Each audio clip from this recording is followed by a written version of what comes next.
Hi friends, మీ స్రవంతిని. Welcome back to my channel Sravanthi Narla cooking recipes. అందరికీ శ్రీకృష్ణ జన్మాష్టమి శుభాకాంక్షలు. ఈరోజు రెసిపీ వచ్చేసి ఏంటి అంటే శ్రీకృష్ణుడికి ఎంతో ఇష్టమైన 5 రకాల ప్రసాదం రెసిపీని అయితే మీతోటి షేర్ చేయబోతున్నాను. మార్నింగ్ ఏ హడావిడి లేకుండా జస్ట్ 15 మినిట్స్లో ఈ 5 రకాల ప్రసాదాలు కూడా ఈజీగా ప్రిపేర్ చేసేసుకోవచ్చు. చాలా అంటే చాలా శ్రీకృష్ణుడికి ఇవి చాలా ఇష్టం. చాలా త్వరగా కూడా చేసేసుకోవచ్చు. చాలా హెల్దీ అండ్ చాలా టేస్టీ రెసిపీస్ అని చెప్పచ్చు. అటుకుల చక్కెర పొంగలి, అటుకుల దద్దోజనం, పాలడుకులు, అటుకుల లడ్డు, ముఖ్యంగా లాస్ట్ రెసిపీ వచ్చేసి కాయం పొడి అండి. కృష్ణుడికి చాలా ఇష్టము. అవి ఏ విధంగా ప్రిపేర్ చేసుకోవాలి, ఎలా ప్రిపేర్ చేసుకోవాలి, నేను వీడియో ప్రాసెస్లోకి వెళ్ళే ముందు ఎవరైతే మన ఛానల్ని సబ్స్క్రైబ్ చేసుకోకపోతే ప్లీజ్ మన ఛానల్ని సబ్స్క్రైబ్ చేసుకోండి. మీరు వీడియోని ఎక్కడ కూడా స్కిప్ చేయకుండా ఫస్ట్ నుంచి లాస్ట్ వరకు చూస్తే మాత్రం అర్థమైపోతుంది. ముందుగా నేను ఇక్కడ ఒక బౌల్లో 1/2 కిలో దొడ్డటుకులను అయితే తీసుకున్నాను. ఈ 1/2 కిలో దొడ్డటుకుల్లో 3 రకాల రెసిపీని అయితే మీకు చూపించబోతున్నాను. ఫస్ట్ అటుకులల్లో వాటర్ అయితే పోసేసుకొని చక్కగా అటుకుల్ని ఈ విధంగా మంచిగా కలుపుకొని మనం 2 టైమ్ ఫ్రెష్గా అటుకులు చక్కగా కడగాలి. ఇలా కడగడం వల్ల అటుకులలో ఏమైనా చెత్త ఉంటే వెళ్ళిపోతుంది. ఇలా కడిగిన తర్వాత ఒకసారి చేతితో అటుకులను కలుపుకొని ఇలా పైన ఇలా నీళ్లు చల్లేసుకోవాలి. అటుకులలో జస్ట్ ఒక 2-3 స్పూన్స్ వరకు ఇలా అటుకులలో నీళ్లు చల్లేసుకొని మంచిగా కలుపుకొని మూత పెట్టేసుకొని జస్ట్ ఒక 10 నిమిషాల వరకు నానబెట్టుకుంటే సరిపోతుంది. అప్పటి వరకు నేను 3 బౌళ్ళల్లో కాజు, బాదం, కిస్మిస్ డ్రై ఫ్రూట్స్ అన్నీ కట్ చేసేసి అయితే పక్కన పెట్టేసుకున్నాను.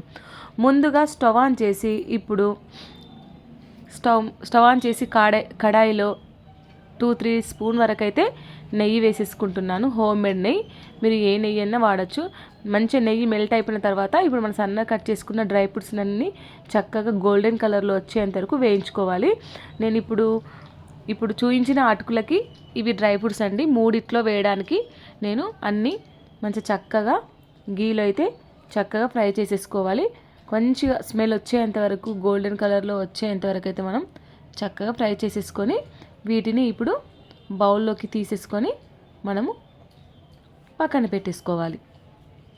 చూడండి మంచిగా కలర్ చేంజ్ అయింది కదా. వీటిని బౌల్లోకి తీసేసుకొని పక్కన పెట్టేసుకోవాలి. ఇప్పుడు ఒక 10 నిమిషాల తర్వాత అటుకుల పైన మూత తీసేసి మనం ఇలా చేతితోటి అటుకులు నానాయా లేవో చూసేసుకొని చక్కగా కలుపుకోవాలి. అటుకులు పర్ఫెక్ట్గా నానిపోయినాయి, సరిపోతాయి. మనం అలాగే కలపకుండా ఉండొద్దు. అటుకులను కింది నుండి మీదికి, పైనుండి కిందికి కలపడం వల్ల అవి పొడి పొడిగా వచ్చేస్తాయి.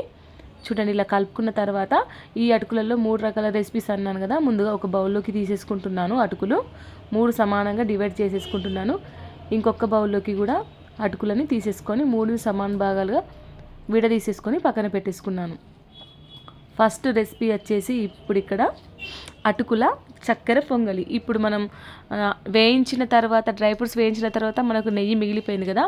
అదే నెయ్యిలో ఒక 1/2 కప్పు వరకు ఎండు కొబ్బరి అయినా పర్వాలేదు, పచ్చి కొబ్బరి అయినా పర్వాలేదు. మీ దగ్గర ఏది అవైలబుల్లో ఉంటే అది వేసుకోండి.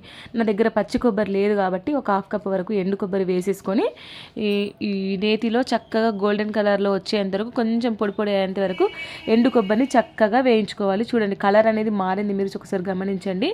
మంటను సిమ్లోనే పెట్టాలి. ఐ ఫ్లేమ్లో పెడితే కొబ్బరి మాడిపోతుంది కదా. ఇప్పుడు ఇందులో 1/2 కప్పు వరకు బెల్లం తురుమునైనా వేసుకోండి. మీకు దగ్గర బెల్లం తురుము లేకపోతే బెల్లంనైనా ముక్కలుగా చేసుకొని మిక్సీలో పట్టుకోవాలి.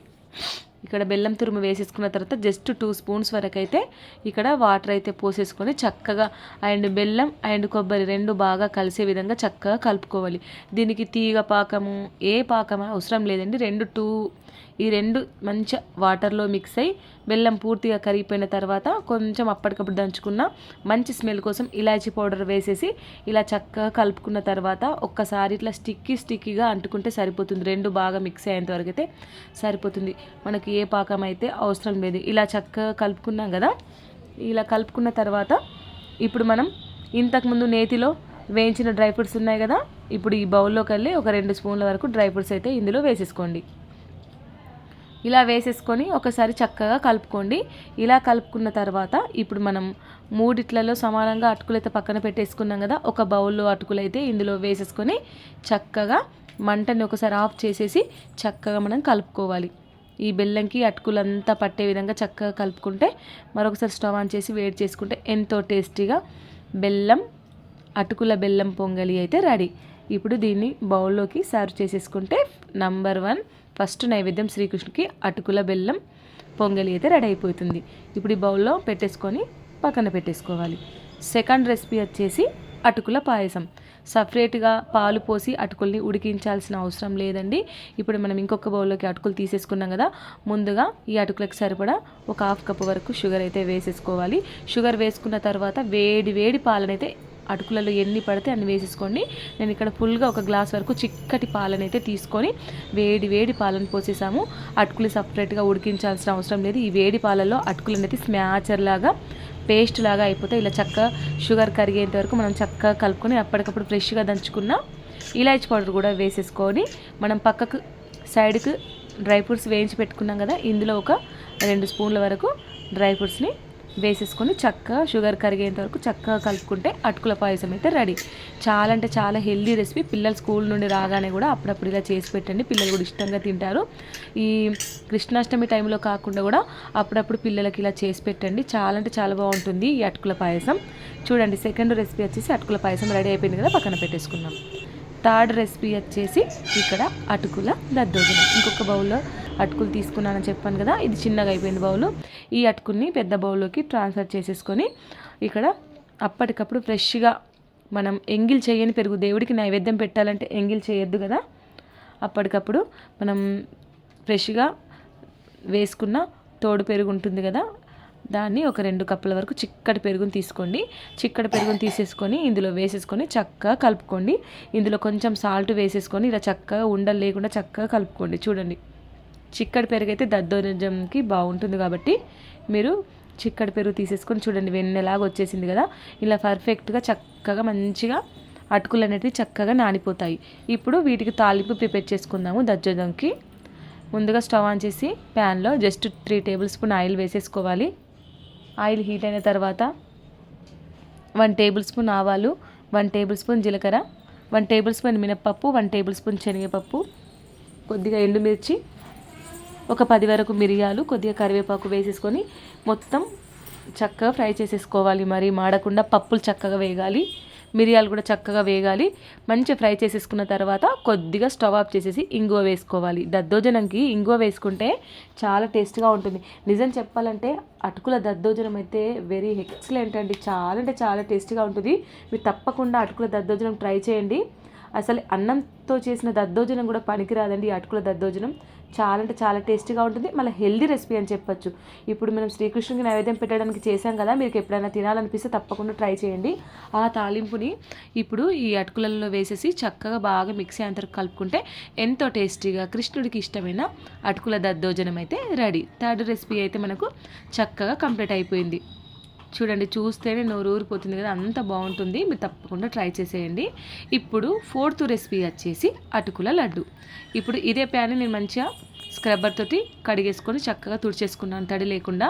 ఇప్పుడు ఇందులో 2 టేబుల్ స్పూన్ వరకు అయితే నెయ్యి వేసేసుకొని మంచిగా నెయ్యి హీట్ అయిన తర్వాత మెల్ట్ అయిపోయిన తర్వాత వేడైపోయిన తర్వాత ఇప్పుడు 1 కప్పు వరకు అటుకులు వేసేసుకోవాలి. మీరు ఏ కప్ అయినా తీసుకోండి, 1 కప్పు వరకు అటుకులు వేసేసుకొని అటుకులు క్రిస్పీగా అయ్యేంత వరకు చక్కగా గీలో ఫ్రై చేసేసుకోవాలి. మనకు అటుకులు అనేవి దగ్గరికి వచ్చేస్తాయి. చూడండి, మనకు ఫ్రై అయినాయి, మనకి ఏర్పడిపోతాయి. చల్లారిపోయిన తర్వాత చేతితోటి మనం విరిస్తే అటుకులు అనేటివి ముక్కలు ముక్కలుగా ఈ విధంగా విరిగిపోతాయి. మీరు గమనించండి.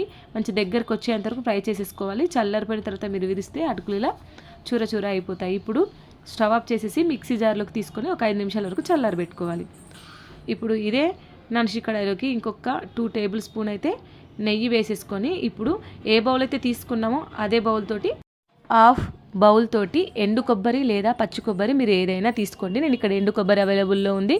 ఎండు కొబ్బరి తీసుకొని ఒక 1/2 కప్పు వరకు వేసేసుకొని కొబ్బరి మాడకుండా పొడి పొడిగా వచ్చేంత వరకు చక్కగా గీలో ఫ్రై చేసేసుకోవాలి. గోల్డెన్ కలర్లో వచ్చేంత వరకు మంచిగా రోస్ట్ అయితే చేసేసుకోవాలి. కొబ్బరి వేగుతున్నంతసేపు మంచి స్మెల్ అయితే వస్తుంది. ఇంట్లో ఇల్లంతా గుమగుమల ఆడిపోతుంది. చూడండి, పొడి పొడిగా వచ్చేంత వరకు ఇలా మనం రోస్ట్ అయితే చేసేసుకోవాలి. కలర్ కూడా చేంజ్ అయిపోతుంది, పొడి పొడిగా వచ్చేస్తుంది. ప్యాన్ కత్తుకోకుండా ఇలా పొడి పొడిగా వచ్చేసింది కదా. ఇప్పుడు చూడండి, ఈ విధంగా వచ్చింది కదా.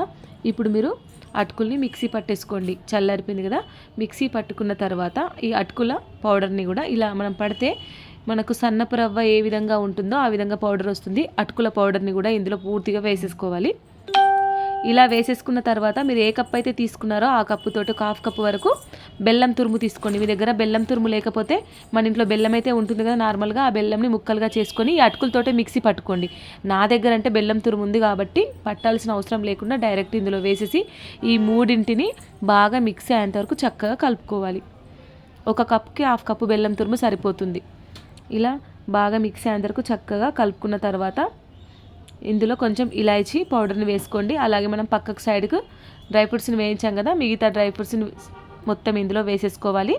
మనం ఇలా వేసేసుకొని చక్కగా కలుపుకోవాలి. ఇలా కలుపుకున్న తర్వాత ఇప్పుడు మనం లడ్డు కట్టుకోవడానికి మంచిగా నెయ్యిని చక్కగా కరిగించుకోవాలి. కరిగించిన నెయ్యిని మనకి ఎంత పడితే అంత 1 స్పూన్ 2 స్పూన్ 3 స్పూన్ల వరకు ఇలా వేసేసి ఒకసారి చక్కగా కలుపుకోవాలి. మీరు పాలు వేసన్న లడ్డు కట్టుకోవచ్చు, లేదంటే నెయ్యి వేసన్న లడ్డు కట్టుకోవచ్చు. నేను ఇక్కడ పాలని యూజ్ చేయలేదు, మొత్తం నెయ్యితోటే లడ్డు కట్టాను. నెయ్యి ఈ పొడిలో ఎంత పడితే అంత వేసేసుకొని ముద్దలాగా వచ్చేంతవరకు నెయ్యిని వేసేసి చక్కగా ఈ లడ్డునైతే చుట్టుకున్నాను. చూడండి, మనకు లడ్డు చుట్టేటప్పుడు ఏర్పడుతుంది ఇది లడ్డు వస్తుందా రాదా అనేది. చూడండి, ఇప్పుడైతే లడ్డు చక్కగా మీకు నచ్చిన సైజులో చుట్టేసుకోండి. ఈ విధంగా లడ్డూలన్నీ చుట్టేసుకొని పక్కన పెట్టేసుకోవాలి. నేను తీసుకున్న 1 కప్పు అటుకులకి నాకు 6-7 లడ్డూలు అయితే వచ్చాయి.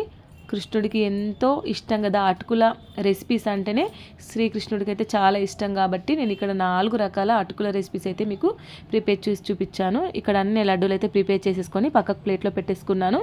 కొంచెం ఒక 5-10 నిమిషాలు అయిన తర్వాత లడ్డు మంచి చక్కగా ఆరిపోతుంది. ఇలా మనం విరిచి చూస్తే మనం ఎలా విరిస్తే అలా చక్కగా విరిగిపోతుంది. నోట్లో వేసుకుంటే వెన్నెలా కరిగిపోతుంది లడ్డు. చాలా అంటే చాలా టేస్టీగా ఉంటుంది. మధ్య మధ్యలో డ్రై ఫ్రూట్స్ ఉంటాయి కదా, ఇంకా లడ్డు అనేది చాలా టేస్టీగా ఉంటుంది. మీరు తప్పకుండా ఈ అటుకుల లడ్డుని ట్రై చేయండి. ఇప్పుడు 5వ రెసిపీ వచ్చేసి ఎంతో ఇష్టమైన కృష్ణుడికి కాయం పొడిని చూపించబోతున్నాను. ఇక్కడ నేను చూపించేది వాము, ఇది సొంటి, మిరియాలు, ఇలాచీ, లవంగాలు, జాపత్రి, ఇవి పిప్పిర్లు, ఇది మోడి. వీటన్నిటిని ప్లేట్లో కొద్దిగా 1 స్పూన్ తీసుకోవాలి. ఇప్పుడు నేను చూపించింది జాజికాయ, ఒకటి ఫుల్గా ఒక జాజికాయని ఇలా దంచుకున్నాను పొడిలాగా. ఇప్పుడు ఇది ఒక 10 రూపాయల ప్యాకెట్ గసగసాలు. ఇక్కడ పూర్తిగా ఒకటి చిన్నది ఎండు కొబ్బరి, ఈ విధంగా చిన్న చిన్న పీసెస్గా, నల్ల ఎండు కొబ్బరి ఉంటుంది కదా పీసెస్గా కట్ చేసుకోవాలి. నేను తీసుకున్న ఐటమ్స్కి ఫుల్గా 1 కప్ వరకు షుగర్, వీటన్నిటిని తీసేసుకోవాలి. అన్ని దగ్గర పెట్టుకున్నాను. ముఖ్యంగా అన్నిటికంటే ఎంతో ఇష్టమైన శ్రీకృష్ణుడికి ఇది కాయం పొడి. ఇవన్నీ ప్లేట్లో వేసుకుని అన్ని మిక్సీలో వేసేసుకొని ఫస్ట్ మనం మిక్సీ పట్టుకోవాలి. ఈ విధంగా పౌడర్ లాగా చూడండి. ఇలా పట్టుకున్న తర్వాత చక్కగా కలుపుకున్న తర్వాత ఇప్పుడు ఇందులోకి గసగసాలు వేసేసుకోవాలి, జాజికాయ వేసేసుకోవాలి, అండ్ ఎండు కొబ్బరి కూడా వేసేసుకొని మరొకసారి క్యాప్ పెట్టేసి చక్కగా వీలైనంత వరకు సన్నగా పౌడర్ లాగా పట్టుకోవాలి. చూడండి, ఈ విధంగా పట్టుకున్నాం కదా, ఒకసారి చక్కగా చేత్తో కానీ స్పూన్ తోటి కానీ చక్కగా కలుపుకున్న తర్వాత ఇప్పుడు ఇందులోకి మనం పూర్తిగా, ఇది చాలా ఘాటుగా వగరుగా ఉంటుంది కాబట్టి మనం షుగర్ కొంచెం ఎక్కువగా వేసుకోవాలి. పూర్తిగా 1 కప్ వరకు షుగర్ వేసేసుకొని మనం మంచిగా బాగా మిక్సీ అందరికి ఒకసారి స్పూన్ తోటి చక్కగా కలిపేసి క్యాప్ పెట్టేసి వీలైనంత వరకు సన్నని పౌడర్లా పట్టుకోవాలి. ఇలా పట్టుకుంటే కృష్ణుడికి ఎంతో ఇష్టమైన కాయం పొడి అయితే రెడీ. ఇది నార్మల్గా దగ్గు, జలుబు, జ్వరము, మనకు గొంతు నొప్పి అన్నిటి నుండి మంచి రిలీఫ్ ఉంటుంది. కాయం పొడి చాలా బాగుంటుంది, హెల్త్ కూడా చాలా మంచిది, చాలా టేస్టీగా ఉంటుంది ఘాటుగా. ఇవన్నీ 5 రకాల ప్రసాదాలు అయితే రెడీ అయిపోయినాయి. అటుకుల లడ్డు, అటుకుల చక్కెర పొంగలి, అటుకుల దద్దోజనం, అటుకుల పాల పాయసం అండ్ కాయం పొడి, ఇవన్నీ రెడీ అయిపోయినాయి కదా. ఇప్పుడు మేమైతే ఈ విధంగా కృష్ణుడికి నైవేద్యాలు అయితే పెట్టేసి మా ఇంట్లో పూజ కృష్ణాష్టమికి అయితే కంప్లీట్ చేసేసుకున్నాం. మీరు కూడా ఈ వీడియోని మొత్తం చూసేసి కృష్ణుడికి ఎంతో ఇష్టమైన 5 రకాల నైవేద్యాలు కూడా మీరు కూడా ప్రిపేర్ చేసేసుకోండి. ఎలా వచ్చిందో అనేది కూడా కింద కమెంట్ చేయండి. అంతేనండి, ఈ వీడియో కనుక నచ్చితే లైక్ చేయండి, షేర్ చేయండి. మీరు చేసిన తర్వాత ఎలా వచ్చిందో కమెంట్ చేయండి. వీడియోని మీ ఫ్రెండ్స్కి, మీ ఫ్యామిలీ మెంబర్స్కి, రిలేటివ్స్కి తప్పకుండా షేర్ చేయండి. మన ఛానల్ని ఎవరైనా సబ్స్క్రైబ్ చేసుకోకపోతే ప్లీజ్ మన ఛానల్ని సబ్స్క్రైబ్ చేసుకోండి. అంతేనండి, thank you for watching. Bye.